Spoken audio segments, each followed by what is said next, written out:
ગઈકાલે નોમથી શિવરાત્રિના મેળાની ધજાનું આરોહણ થઈ ગયું છે. ભવનાથનો મેળો, ભજન અને ભોજનનો મેળો, વર્ષોથી આ ચાલી આવતી પરંપરા, સાધુ સંતોનો મેળો. અને શાસ્ત્રોમાં એવો ઉલ્લેખ છે કે હિમાલયનો પણ દાદો છે આ ગિરનાર, આ સિદ્ધ ભૂમિ છે. અહીંયા કેટલાય સિદ્ધ સંતો, રાજા ભરથુહરી ગોપીચંદ જેવા સિદ્ધ સંતો અહીંયા ફરતા હોય છે. અને એવા દિવ્ય આત્માના, એવા દિવ્ય સાધુના આશીર્વાદ મળી જાય તો જન્મારો મારો તમારો સફળ થતો હોય. એ અનુલક્ષીને આ વર્ષોથી ચાલતો મેળો છે. આમાં હું છેલ્લા 20-22 વર્ષથી આવવાનું થાય છે અને છેલ્લા 3 વર્ષથી શિવોત્સવનું આયોજન કરું છું. મને ખૂબ આનંદ થાય છે કે લાખો લોકો આપણે ત્યાં ભજન સાંભળે, ભોજન કરે. અને આ ભજન અને ભોજનનો મેળો છે, એનું ખૂબ માતમ છે. છેલ્લે દિવસે શિવરાત્રિની મધ્યરાત્રિએ સ્નાન હોય છે, જ્યાં સિદ્ધો સ્નાન કરે છે, ત્યાં રવાડી નીકળે છે, એનું સરઘસ નીકળે, એનું ખૂબ મોટું માતમ છે.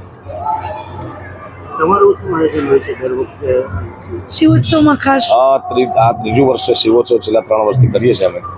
લોકોના પ્રેમ થકી મારું અસ્તિત્વ છે. ભજને જે પણ મને આપ્યું છે, મને નામ, દામ, પ્રેમ, એ બધું ભજન થકી મળ્યું છે. તો લોકોના પ્રેમ થકી જે પણ થોડું ઘણું મળ્યું છે એનો પ્રયત્ન કરું છું. 4 દિવસના શિવોત્સવનું આયોજન છે, જેમાં લાખો માણસો ભોજન કરે છે, ભજન સાંભળે છે.